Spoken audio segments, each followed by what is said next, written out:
지난해 금융 소비자들의 금융자산이 1억 원을 넘고 투자상품 비중은 31%까지 늘어난 것으로 집계됐는데요. 하나금융연구소가 16일 대한민국 금융소비자보고서 2025를 발간했습니다.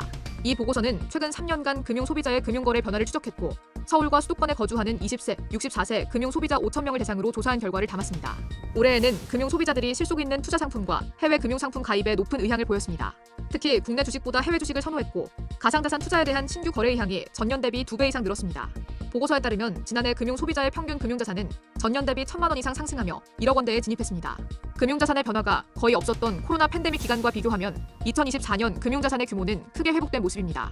최근 3년간 소비자의 금융자산 운용 변화를 확인한 결과 2023년에는 금리가 크게 오르며 예적금 등 안정형 저축 상품이 각광을 받았고 이때 소비자는 전체 금융자산의 45%를 안정형 자산에 예치했습니다. 전년 예치 비중보다 3.5%포인트 증가한 수준입니다.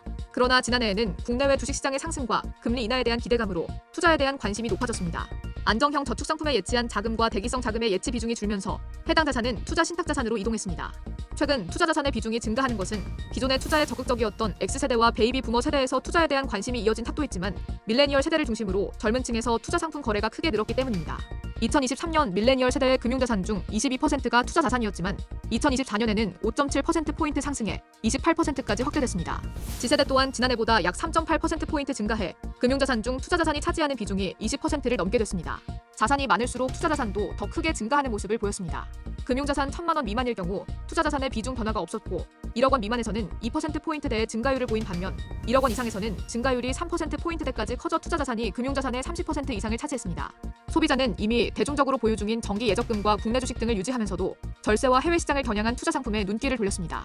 특히 지난해에는 ISA처럼 한 계좌에서 안정적이면서 투자 상품을 다양하게 거래할 수 있고 절세 혜택까지 제공되는 상품에 관심이 높았습니다. 정부는 작년 ISA의 납입 한도를 기존 연 2천만 원에서 4천만 원으로 2배 확대했고 비과세 한도 역시 연 200만 원에서 500만 원으로 상향했습니다. 다양한 투자 옵션과 절세 혜택이 강화된 것은 소비자의 관심 제고에 큰 영향을 미쳤습니다. 또 개별 종목이 아닌 지수를 추종해 안정성을 추구하는 ETF도 주목받았습니다. ETF는 개별 가입뿐 아니라 ISA나 IRP 등을 통해 포트폴리오를 구성하는 상품으로도 적극 활용됐습니다. 금융 소비자가 외화예금이나 해외 주식처럼 투자 포트폴리오에 글로벌 자산을 담으며 투자 범위를 확장하는 것도 변화 중 하나입니다. 주식, 펀드 등 투자 상품을 보유한 소비자는 전체 응답자의 3분의 2 정도인데 이들이 보유한 금융자산은 1억 2,388만 원으로 전체 평균보다 1.2배 더 많았습니다. 이들의 평균 투자액은 4,637만 원으로 금융자산의 37%를 차지했습니다.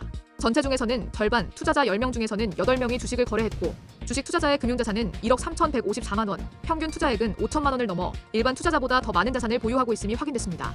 주식 투자자 중 국내 주식만 보유한 비율은 55%였고 국내외 주식을 모두 보유한 비율은 36%, 해외 주식만 보유한 비율은 8%로 해외 주식 보유자는 45%에 달했습니다. 연구소는 금융 소비자는 더욱 적극적이고 새로운 금융 거래를 계획하며 예적금뿐만 아니라 실속 있는 투자 상품과 해외 금융상품 가입에 높은 의향을 보였다라며 국내 주식보다 해외 주식을 선호했고 가상자산 투자는 5% 미만이긴 하나 2023년보다 신규 거래할 의향이 2배 이상 늘었다고 전했습니다.